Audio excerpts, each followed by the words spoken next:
السلام علیکم ورحمۃ اللہ وبرکاتہ۔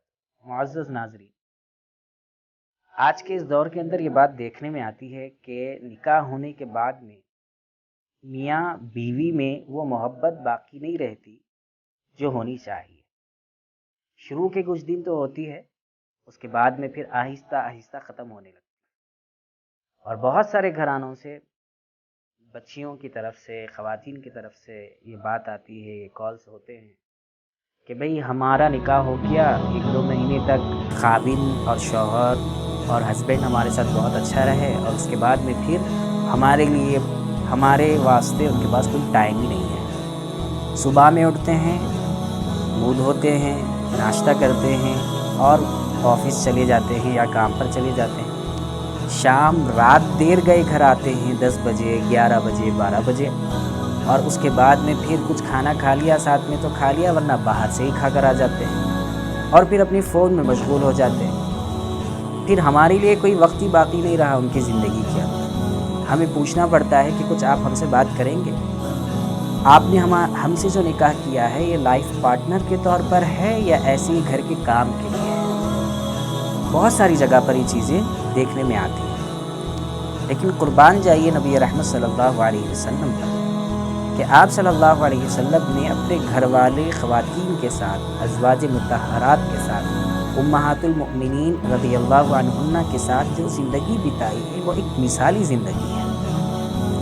بہت سارے واقعات احادیث کی کتابوں میں ہیں جس میں آپ صلی اللہ علیہ وسلم نے ایک جگہ پر امت میں اسلام اور دین کا پیغام پہنچانے کا کام کیا، اور دوسری طرف گھر والوں کی ضروریات، بیویوں کے تقاضے، گھر کے تقاضے، بچوں کے تقاضوں کو بھی پورے اعتبار سے مکمل ادا کیا۔ ایک مرتبہ کا واقعہ ہے کہ آپ صلی اللہ علیہ وسلم اور حضرت عائشہ رضی اللہ تعالی عنہ دونوں ایک سفر سے واپس ہو رہے تھے، اور اس سفر کے اندر آپ صلی اللہ علیہ وسلم نے محسوس کیا کہ حضرت عائشہ رضی اللہ عنہ تھوڑی سی اکتا گئی ہیں، بور ہیں۔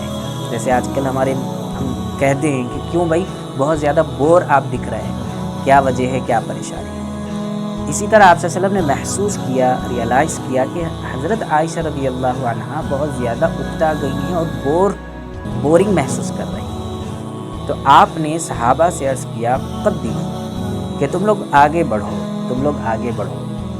صحابہ آپ صلی اللہ علیہ وسلم کی بات سن کر آگے بڑھ گئے۔ آپ صلی اللہ علیہ وسلم نے حضرت عائشہ رضی اللہ عنہ سے کہا کہ عائشہ، کیا ہم دونوں ریس لگائیں، یعنی بھاگیں دونوں، ایک دوسرے میں دیکھیں گے کون آگے بھاگتا ہے اور کون پیچھے رہ جاتا ہے، دیکھیں گے کہ کون تیز بھاگتا ہے اور کون کس کو پیچھے کرتا ہے۔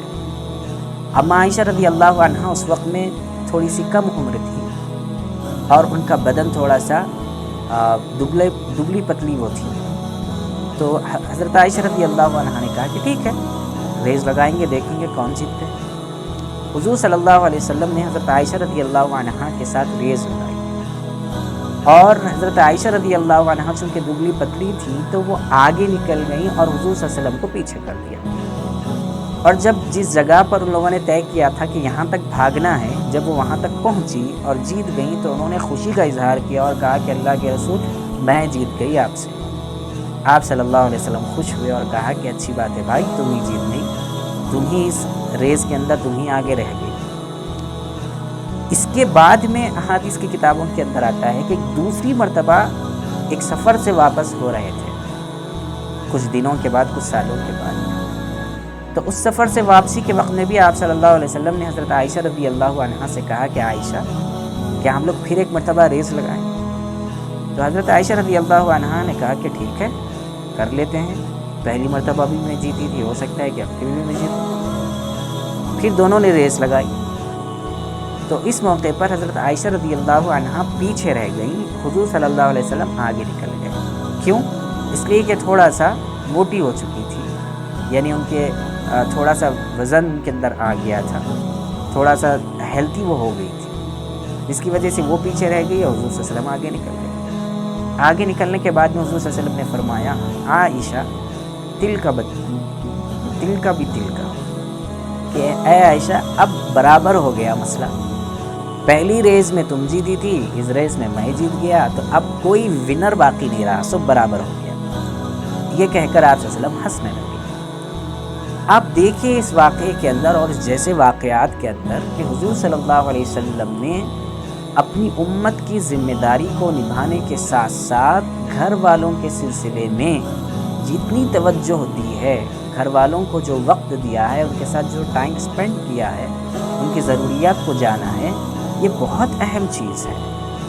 آج ہم نہ دینی کام اس انداز میں کر پاتے ہیں، نہ دنیاوی اعتبار سے ہمارا کوئی اتنا زیادہ مشغلہ ہے، بیکار کی فضولیات کے اندر ہم لوگ رہتے ہیں، اور اس کی وجہ سے گھر والوں کے لیے کوئی وقت ہمارے پاس نہیں ہوتا۔ یقین جانیے کہ گھر میں جو خاتون ہے، گھر میں جو اہلیہ اور بیوی ہے، وہ بھی کسی گھر سے آئی ہے، وہ بھی انسان ہے، وہ بھی چاہتی ہے کہ گھر کے افراد اس کے ساتھ بیٹھیں، خاوند شوہر اس کے ساتھ بیٹھیں، ہسبینڈ اس کے ساتھ بیٹھے اور وقت بتائے اور کچھ اپنے احساسات کا اظہار کرے، کچھ اچھے برے زندگی کے لمحات کے بارے میں اس سے شیئر کرتے رہے۔ لیکن اتنی زیادہ اپنے آپ کو ہم نے بزی کر لیا ہے، اتنا زیادہ بزی کر لیا ہے کہ گویا ہم بہت زیادہ بزی ہیں، جس کی وجہ سے ہمارے پاس دن کے 24 گھنٹے کوئی وقت ہمارے پاس نہیں ہے جس میں سے ہم اپنے گھر والوں کو دے سکیں۔ روٹین پوری یہی ہے کہ صبح اٹھا، منہ دھویا، ناشتہ کر لیا اور نکل گئے، رات آئے اور آنے کے بعد کھانا کھایا اور بستر پہ لیٹے۔ بستر پر لیٹے ہیں تب بھی ہاتھ میں موبائل ہے، واٹس ایپ چیٹنگ چل رہی ہے۔ تو یہ طریقہ اسلامک طریقہ نہیں ہے۔ حضور صلی اللہ علیہ وسلم نے زندگی گزارنے کا طریقہ بتایا ہے، اس لیے فرمایا گیا قرآن کے اندر لَقَدْ كَانَ لَكُمْ فِي رَسُولِ اللَّهِ أُسْوَةٌ حَسَنَةٌ، کہ تمہارے لیے ایک بہترین آئیڈیل اور بہترین نمونہ ہے حضور صلی اللہ علیہ وسلم کی زندگی۔ اسے پڑھو اور دیکھو کہ لائف کیسے گزاری جاتی ہے۔ جب حضور صلی اللہ علیہ وسلم کے طریقے پر ہم اپنی زندگی کو گزارنے لگیں گے تو ہمارا وقت کاروبار کے اندر بھی اچھا گزرے گا، ہمارا وقت آفس کے اندر بھی اچھا گزرے گا، ہمارا وقت خاوند ہونے کی حیثیت سے بھی اچھا گزرے گا، ہمارا وقت ایک باپ اور ایک بھائی اور ایک جو ہے چچا اور تایا ہونے کی حیثیت سے بھی اچھا گزرے گا۔ ہم امید کرتے ہیں کہ آپ ان باتوں کو غور سے سنیں گے اور ان چیزوں کو دوسروں تک پہنچائیں گے اور حضور صلی اللہ علیہ وسلم کی زندگی کو سامنے رکھتے ہوئے اپنی زندگی کو اسی انداز میں گزارنے کی کوشش کریں گے۔ السلام علیکم ورحمۃ اللہ وبرکاتہ۔